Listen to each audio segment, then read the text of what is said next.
I don't know, I thought people would like my Australian accent a lot more moving over here. No one really cares.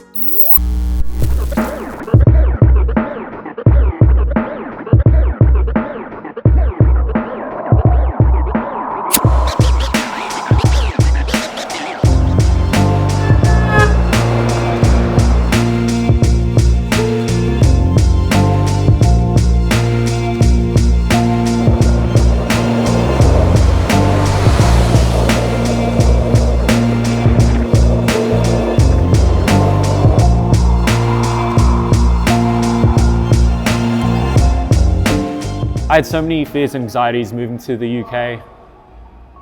All I could think of was that I would be homeless.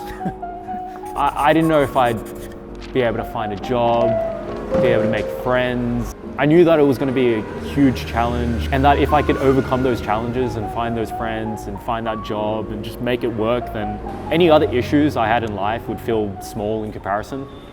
Growing up in Australia, I was a pretty quiet kid. I really like cartoons and making animations and drawing and stuff, and I just got into any hobbies that my brother was into, and he was into a lot of hobbies, and skateboarding was one of them, and I really wanted to, you know, compete with him or just hang out with him, so I picked up skateboarding too.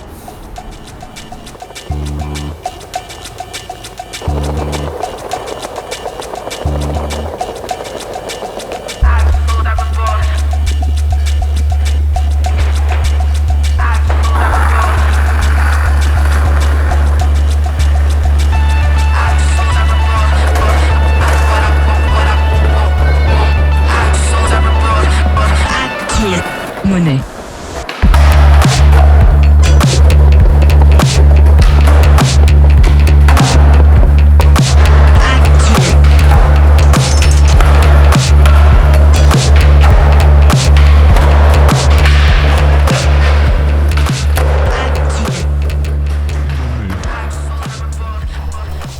It was intimidating to go to skate parks initially, a little bit, just because I was a complete beginner and I didn't really know what I was doing. I didn't know what I could actually go on yet.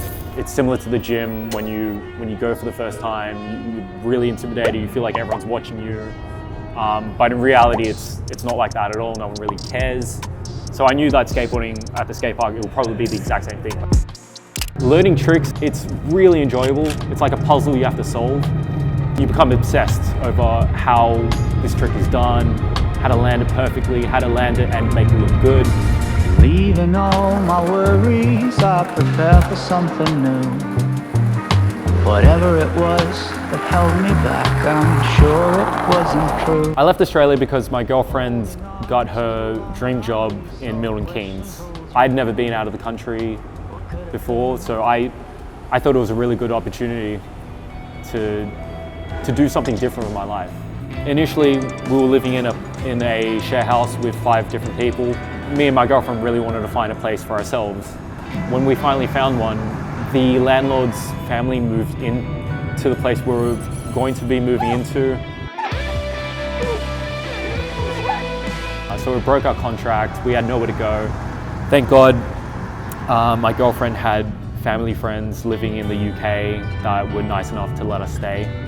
When lockdown started, I was living in Wales and I didn't know anyone. I wasn't used to farm life, so it was a massive adjustment for me. 2 months living in a place where I couldn't meet anyone my age, I couldn't find a job.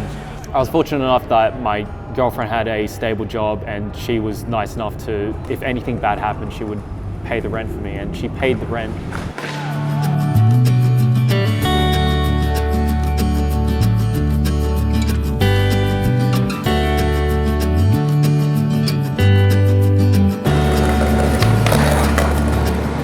Me and my girlfriend finally found somewhere to live, which was in Northampton.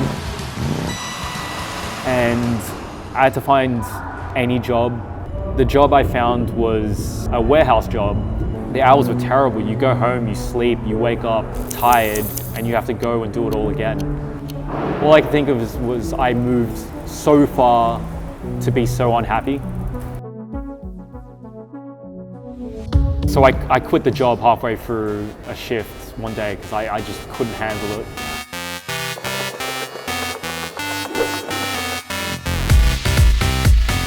So my favorite trick to do is the impossible late flip, and it always catches people off guard, especially in games of skate.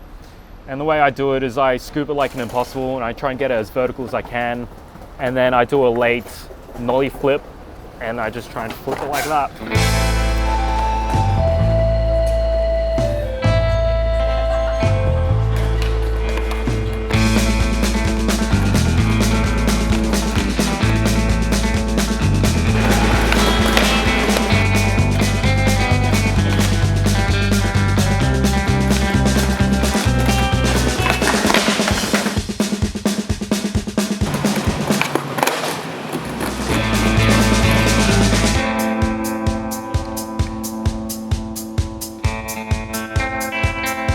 So I got a job in animation while I was living in Northampton. It was an animation job in London, and it was for a man that changed his life through meditation, and he wanted animation to go with those voiceovers. I get to draw pictures all day, which is a dream I had ever since I was a kid. Knowing that there's this huge challenge of like starting completely fresh, starting from nothing and getting my dream job and making friends and stuff like that. It's kind of a messed up challenge, but like it worked out, and it made me think that like things do work out in life. Like it might take, you know, a long time, and there's going to be some downs, like some lows and stuff like that, but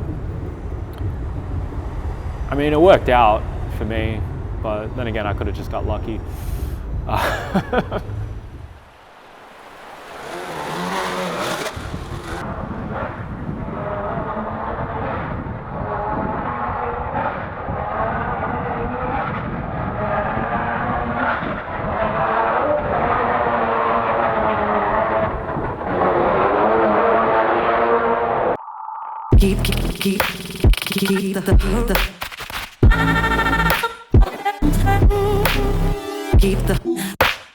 Keep